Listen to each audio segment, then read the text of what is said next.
Kasalukuyan po tayong nasa warehouse ng Operation Blessing at nagpapack ng mga food packs para sa mga kababayan po nating nasa lanta ng pagbaha dahil sa bagyong Christine. Sa isang araw ay halos 2 months po na ulan ang binagsak niya. Kaya po talagang napakalaking baha, malawakang pagbaha po. Hindi lang po sa Bicol, hindi lang sa Camarines Sur, kundi sa ngayon po nakakuha po tayo ng reports, pati po ang karatig na probinsya ng Quezon ay baha na rin po. Kaya naman po ang Operation Blessing po ay palaging handa sa mga ganitong sitwasyon. Dahil po sa One Step Ahead campaign ng Operation Blessing, handa po tayo na magresponde sa mga ganitong pagkakataon at dahil po yan sa inyo, ating mga kababayan, ating mga partners na patuloy na sumusuporta sa Operation Blessing.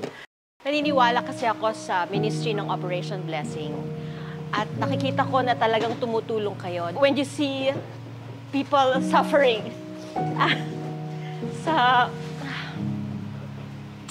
Bicol, no? The Christine, bagyong Christine, at saka yung mga nakalipas na mga bagyo. So I encourage my family, my children to help also dahil syempre mahirap din yung indifferent ka. You have to do something. Hindi pwedeng hindi tayo gagawa.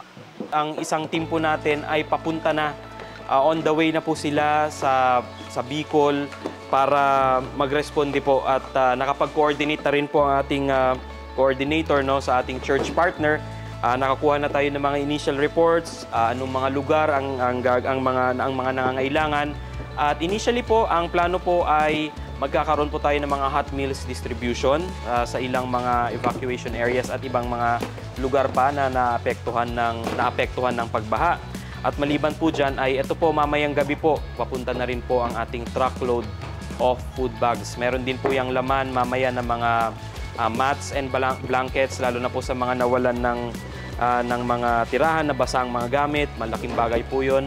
Meron din po tayong mga solar lights at iba pang mga essential goods na dadalhin po natin. Tumulong po tayo sa Operation Blessing. I-visit po natin ang mga social media sites ng Operation Blessing. Makikita niyo po ito sa Instagram, Facebook.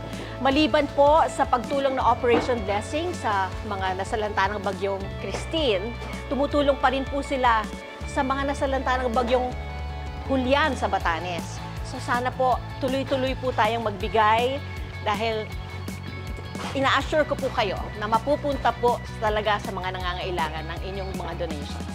Maraming salamat po.